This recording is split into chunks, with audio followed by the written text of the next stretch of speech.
Меня зовут Томас Венцлова. Я литовский литератор, поэт, переводчик, эссеист. Сейчас вот был приглашен в Минск, из Вильнюса прилетел. И тут разговаривал с публикой, имел литературные вечера. И первый же вечер, когда я выехал из аэропорта, я услышал о том, что в Куропатах произошло безобразие, я бы сказал, чудовищный, циничный поступок.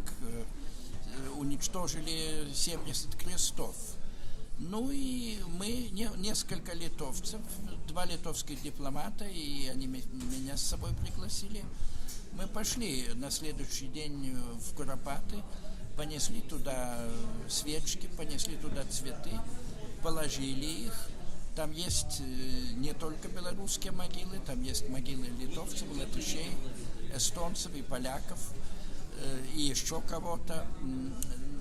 Так что советская власть не очень, так сказать, разбиралась в национальностях, она под корень уничтожала людей всех национальностей. Вот, ну, для меня это важный день. Я бывал и раньше в Куропатах, я был лет 15 назад, видел, как строили вот Голгофу. Там есть католический крест, православный и униатский. И они до сих пор стоят, и то, что я и вновь поклонился им, я считаю таким, в общем, важным моментом своей жизни.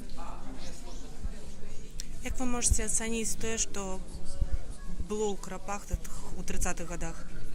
Что? Як вы можете оценить то, что было у Куропатах у 30-х годах? Ну, это чудовищное преступление, это тоталитаризм, это такое же преступление, как гитлеровские преступления.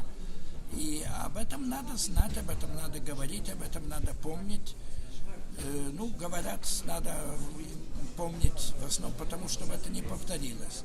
Но не только поэтому, просто погибшие люди заслуживают вечной памяти.